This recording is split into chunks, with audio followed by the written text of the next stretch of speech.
नमस्कार, जय हिंद। आप सभी का स्वागत है। वर्ल्ड वॉर 3 के बादल मंडरा रहे हैं और लगभग रशिया यूक्रेन का वॉर जब खत्म होने का नाम ही नहीं ले रहा और इजराइल पैलेस्तीन के बीच में फिर से एक इक्वेशन खराब हो चुका है। मिडल ईस्ट ट्रबल्ड है, प्लस हमारा नॉर्दर्न अगर आप पूरा माहौल देखिए एशिया का तो खराब हो रखा है। वर्ल्ड वॉर 3 का बिगुल वाकई में बच चुका है। पर हमें समझना ये कि वर्ल्ड वॉर 1 में भारत की क्या स्थिति थी, वर्ल्ड वॉर 2 में क्या स्थिति थी, और अगर ये वर्ल्ड वॉर 3 वाकई में अपने पूरे रूप में आता है कि किसी का साथ लेना पड़ जाए या कैसे अपने आप को बिहेव करना है, ये देखने की कोशिश करते हैं। आपके सामने मैप है वर्ल्ड वॉर 1 का, जिसमें दो नाम बड़े खास करके चलते थे, एंटेंट और अलायंस। ये ट्रिपल अलायंस अगर आप देखेंगे, this is triple alliance. German empire अपना खड़ा है, ऑस्ट्रिया हंगरी और नीचे इटली है। ये अपना अलायंस बना के नेशनलिज्म और ये सारी बातें यहां पे चलने वाली हैं अपनी। ट्रिपल एंटेंट आप देख सकते हैं, उधर रशिया, मतलब अगर उस समय का आप रशिया समझे, फ्रांस से इधर इधर यूनाइटेड किंगडम है, they are also going to make an entente and they both are going to have, these both groups are going to have a fight. US भी एंट्री करेगा, पर वो करेगा 1917 में, जब एक सबमरीन का या देखा जाएगा उनके वेजल्स के खिलाफ जर्मनी ने अपना ऑपरेशन खोल दिया, तब वो भी घुसेगा अंदर। तो ये वर्ल्ड वॉर 1 की एक कहानी है, एक इमेज है आपके सामने। पर इसमें भारत कहां था? भारत के कंट्रीब्यूशन को आप कम मत आंकिए। India made a huge contribution to Britain's war effort, क्योंकि ब्रिटेन ब्रिटिश इंडिया उस समय चल रहा था, sent staggering numbers of volunteers to fight and die on behalf of the Allied forces. The country also supplied 1,70,000 animals, 3.7 million tons of supplies. हमारे यहां से supply गया, हमारे यहां से लोग गए, हमारे यहां से क्या क्या नहीं जाता था, और फिर भी ये हमें दबा के रखने की कोशिश करते थे हमेशा। नेशनलिस्ट रिस्पॉन्स अगर देखा जाए, मॉडरेट्स उस समय के जो थे, they supported the empire in the war as a matter of duty. तो मॉडरेट्स को लगा कि ठीक है, तो मैटर ऑफ ड्यूटी है, यूके लड़ रहा है तो किसी गलत चीज के खिलाफ ही लड़ रहा है, तो मुझे इसका साथ देना चाहिए। एक्सट्रीमिस्ट जो थे, जिसमें अगर आप तिलक साहब की बात करेंगे, उनको सपोर्ट करने का यह मकसद मिल गया, he had a believe that Britain would repay India's loyalty, जो कि होने वाला था नहीं, ब्रिटेन धोखा ही देगा। Revolutionists decided to utilize the opportunity to wage a war on British rule and liberate the country. तो हर कोई अपने अपने चीजों को, इक्वेशन को जोड़ रहा था, और भारत में ही लगभग 3 आयाम या 3 ग्रुप हमें दिखाई देने लगे थे। पर वर्ल्ड वॉर 1 कहा जाता था कि एक वॉर को रोकने के लिए एक वॉर बनाया गया था, या फिर बहुत सारे वॉर जो हो रहे थे उसके लिए बस एक वॉर लाया गया था, वर्ल्ड वॉर। पर तबाही इसके पहले कभी इतनी ज्यादा देखी नहीं गई थी। वर्ल्ड वॉर 2 का मंजर आपको दिखाएं। अब वही अलायंस और वही एंटेंट बदलने वाले हैं अपने नाम और स्वरूप को। अब वो घुस जाएंगे एक्सिस और अलाइज के तहत, जहां एक्सिस पावर अब अपने नए नए आइडिया के साथ लेबेनस्ट्रॉम और बड़े बड़े आइडियाज बनाने के साथ साथ घुसेगा, जिसमें जर्मनी, हिटलर की नाजी पार्टी रूल करती है। मुसोलिनी फासिस्ट फोर्स के साथ इटली में आगे बढ़ेंगे। Japan military leaders push for territorial expansion, मतलब टेरिटोरियल एक्सपेंशन एक नारा बना इस समय। और उस समय क्या हो रहा था, वर्ल्ड वॉर 1 में आप देखेंगे सब लोग अपना अपना पावर बढ़ाने की कोशिश कर रहे थे, और उसी में कोशिश किया गया कि वॉर होके अपने आप को प्रूफ कर लिया जाए। नीचे अगर अलाइज की बात करेंगे, यूएस, ग्रेट ब्रिटेन, फ्रांस, और ये तीनों अलाइज लग के इनके खिलाफ जाने वाले हैं। यूएसएसआर कम्युनिस्ट लेड था, signed a non-aggression pact with Germany 1939, received US aid, eventually fought with the allies to defeat the Germany। ये इनके साथ लड़ता है जर्मनी को डिफीट करने के लिए, यूएसएसआर। माहौल वर्ल्ड वॉर 2 का भी गंभीर था। टोटल वॉर इनको कहा जाता है, और सारे रिसोर्स जोड़ लिया जाता था कि सब कुछ बस अब खत्म कर देना है। भारत की आपको बात बताएं, India was also party to this, और हमसे पूछा ही नहीं गया। British Raj as a part of the United Nation send over 2.5 million soldier, समझिएगा 2.5 मिलियन सोल्जर्स, 25 लाख सोल्जर हमारे यहां से गए थे to fight under British command. Indians fought with distinction throughout the world, including in the European theater against the Germany, in North Africa against Germany and Italy. हम हर जगह जाके लड़ाई की।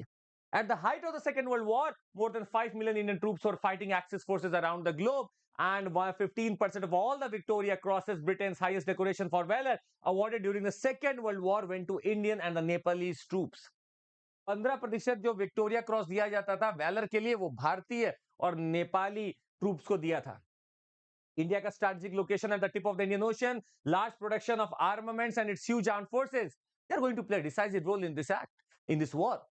पर हमसे पूछा ही नहीं गया था, और हमसे अगर पूछा भी जाता तो हमने तो डिमांड रखी थी कि आप जिस आजादी की बात कर रहे हो वो आजादी पहले हमें तो दो, तब हम आपके साथ खड़े होंगे। ब्रिटिशर्स हर ऐसे वॉर के मौके पे एक एक्ट ले आते थे एक झुंझुना पकड़ा देते थे कि ठीक है सर, मैं लाने की कोशिश कर रहा हूं, आप वेट करो, ये वॉर खत्म होते ही मैं आपको आजाद कर दूंगा। ये हमेशा धोखा दिए, इनकी नीयत धोखे वाली ही रही है। और वर्ल्ड वॉर 3 में भी वही धोखा हमें दिख रहा है। वर्ल्ड वॉर 3 की हम बात करना चाहते हैं, उसके पहले हम आपको बता दें, हालात रशिया यूक्रेन से खराब चल ही रहे हैं। रशिया यूक्रेन वॉर ने पूरे विश्व को खेमों में तो बांट रखा है। अब जहां रशिया रहेगा उसके खिलाफ यूएस खड़ा ही रहेगा, जहां रशिया रहेगा उसके साथ चाइना रहेगा ही रहेगा। कुछ कंट्रीज जैसे इंडिया कोशिश कर रहे हैं न्यूट्रलिटी प्ले करने का, पर एक point of time you also will have to choose some side. अब यहां पे अगर आप मिडल ईस्ट का इस समय बात करें तो मिडल ईस्ट में तो वॉर कभी खत्म ही नहीं हुआ। ये मिडल ईस्ट का स्फीयर देखिए, जहां पे ईरान और सऊदी अरेबिया अपना अपना स्फीयर ऑफ इन्फ्लुएंस बनाए हुए हैं। अगर आप सिर्फ बात करें ईरान के स्फीयर ऑफ इन्फ्लुएंस में, तो ईरान, इराक, सीरिया, लेबनान, ये सारा इसका इन्फ्लुएंस है। अगर आप सऊदी अरेबिया की इन्फ्लुएंस की बात करेंगे, जहां पे यूएस का भी इन्फ्लुएंस है, वो Saudi Arabia, UAE, Bahrain, Jordan, Israel है। और अगर इसको आप शिया वर्सेस सुन्नी की भी फाइट देखें, तो ये जितना आपको लाल वाला दिख रहा है, आराम से देखिएगा, जितना आपको लाल वाला ये पूरा दिख रहा है, this is all your Shiites, this is all your Shiites. मतलब अगर आपको पता है ईरान में शिया मुस्लिम 90% है, इराक में अगर आप देखेंगे 63% है, दिस इज ऑल शिया मुस्लिम। और ये वाला जो पार्ट आपको दिख रहा है येलो में, this is all your Sunni Muslims. और अगर आप पूरा देखें, पूरे अगर दुनिया में भी आप देखें, मात्र 15% world Muslim are Shia followers, Shiite, और and may be the remaining ones are Sunni. तो ये फाइट तो यहां पे बहुत दिन से चल रही है। इसी फाइट में एक नई दिशा देने के लिए 1947 में, सोचिएगा, वर्ल्ड वॉर 2 ने रख चुका था पत्थर या ईंट वर्ल्ड वॉर 3 का। आज जो इजराइल पैलेस्टीन की हालत है, ये 1945 के एंड ऑफ द वॉर की ही देन है। यहां पे जब इजराइल को बनाने की बात की गई थी कि हम मेडिटेरेनियन सी और जॉर्डन रिवर के बीच में बनाएंगे, तो इजराइल पैलेस्टीन की लैंड पे बना, उनको हटाकर बना, विस्थापित करके बना। अरब वर्ल्ड गया इजराइल के खिलाफ, और इजराइल उस समय इतना एड, इतना सपोर्ट और इतना पावरफुल होता था कि इजिप्ट हो, सीरिया हो, जॉर्डन हो, सबको हराने लगा। अब बात यहां पे ये आती है कि आज का थिएटर भी लगभग ऐसा ही बना हुआ दिखता है। वर्ल्ड वॉर 3 में लोगों ने अपने अपने खेमे तो चुन लिए हैं। एक खेमा जरूर दिखता है जिसे पुतिन, शी जिनपिंग, किम योंग उन, हो सकता है असद, सीरिया, ये सब एक तरफ दिखता है। और दूसरी तरफ हमें दिखता है बाइडेन, हमें दिखते हैं नेतन्याहू, और हमें दिखते हैं कुछ और लोग जो शायद कोशिश कर रहे हैं चीजों को अलग तरीके से देखने का। पर इन सबके पीछे अगर इक्वेशन देखा जाए, तो भारत का इक्वेशन समझना थोड़ा पड़ेगा कि हम आखिर किसका साइड ले पाएंगे। इजराइल पैलेस्टीन के बीच में हमें अगर साइड चुनने की बात की जाए, तो इसके पीछे कहानी है जो आपको समझनी पड़ेगी। पैलेस्टीन की बात की जाए तो हम लोगों ने तो कोशिश किया था। We started from Palestine leaning to a strategic embrace of the Jewish empire today. जब हम आजाद हुए, जवाहरलाल नेहरू साहब, महात्मा गांधी साहब बैठे थे, उन्होंने बोला कि पैलेस्टीनियन कॉज सही है, उसको छोड़ना नहीं है। और उन्होंने साथ दिया पैलेस्टीनियन का। उन्होंने बोला टू स्टेट सोल्यूशन नहीं चल पाएगा, आप रिलीजन के आधार पर दो स्टेट्स में नहीं बट पाओगे, ये खराब कर देगा आगे तक की जनरेशन। और ये कहीं ना कहीं सही प्रूव हो रहा है। When the partition of Palestine plan was put to vote at the UN, India voted against it. India ने अगेंस्ट वोट किया along with अरब कंट्रीज। तो मतलब हमारा विश्वास अरब कंट्रीज में बहुत ज्यादा था उस समय। 1960s अर्ली 70s का बात करेंगे, Palestine Liberation Organisation, representative of the people of Palestine Yasser Arafat निकल के आने वाले हैं, और वो भारत से बड़े अच्छे संबंध रखने वाले हैं। 1975 India recognized PLO as the sole and legitimate representative of the Palestinian people. India was one of the last non-Muslim states to recognize Israel. Israel को अभी तक हमने पीछे रखा हुआ था, पैलेस्टीन हमारे आगे चल रहा था। 1980 के बाद Indira Gandhi return to power with a thumping majority, she continued her support to the Palestine struggle. Diplomatic offices खुल गए। 84 की बात की जाए, जब Indira Gandhi visited Arafat's headquarter in Tunisia after a state visit to Libya, and when she was assassinated 6 months later, 1984 के उस अंतिम कुछ महीनों में, Yasser Arafat wept in public, वो फ्यूनरल अटेंड किए थे। ये पीएलओ का और भारत का रिश्ता उस समय था, पर अब चीजें बदलने लगी थी। अब समझिएगा बदल क्यों रही थी। अरब कंट्रीज ने भारत का साथ दिया ही नहीं। कश्मीर का मुद्दा हो, पाकिस्तान की बदमाशी हो, अरब वर्ल्ड ने कभी हमारा साथ नहीं दिया। ये बात हमें खलने लगी थी, कुछ पॉलिटिकल पार्टीज अब सामने आने वाली थी कि अब ये गलत हो रहा है। 1965 में पाकिस्तान, और जब हम आगे बढ़ते हैं चाइना के खिलाफ भी जाते हैं या पाकिस्तान के खिलाफ भी जाते हैं, पूरा अरब वर्ल्ड साथ रहता है। पूरा पाकिस्तान का साथ देता है, हमारा साथ नहीं देता। इजराइल ने हेल्प किया भारत का with arms and ammunition in 1962 and 65. Things changed in West Asia when Iraq invaded Kuwait in August 1990. PLO lost its political leverage on accounts of its support to Saddam Hussein.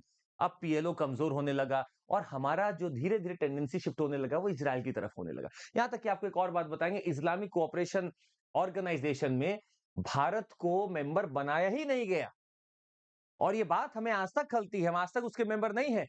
अब हम समझ चुके थे कि Arab world कहीं ना कहीं dual face दिखा रहा है, कहीं तो वो बोलता है कि हमारे साथ है, पर उसने जब जरूरत पड़ी तो कभी साथ नहीं दिया।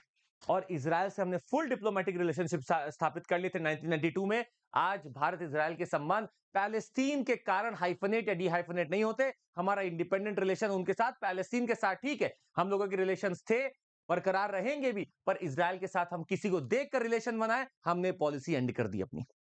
अब वर्ल्ड वॉर 3 का आगाज, भारत को लेना है पक्ष। पहली चीज आपको बता दे, भारत जनरली किसी का पक्ष नहीं लेगा, भारत किसी का पक्ष नहीं लेने वाला। आपको कुछ चीजें जल्दी से हम बता दें, इजराइल को फिलहाल सपोर्ट करने के लिए UK, US, Germany, Georgia, Canada, Ukraine, France, Australia, Switzerland सब पहुंच गए।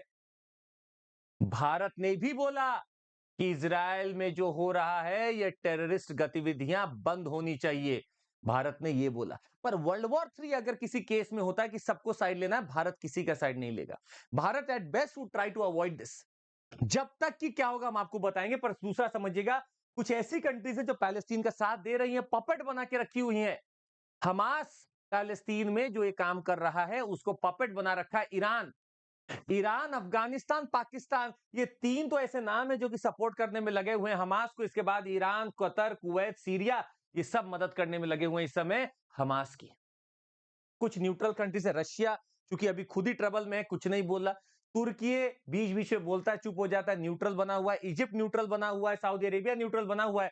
पर ये कुछ कंट्रीज सपोर्ट और फेवर में तो आ चुकी हैं। पर भारत की बात की जाए, अगर वर्ल्ड वॉर 3 चालू होता है तो भारत अब अपना निर्णय अपने हिसाब से लेगा और स्वाभाविक सी बात है, हम तब तक नहीं लेंगे जब तक कि हमें कोई इमिनेंट डेंजर नहीं लगता।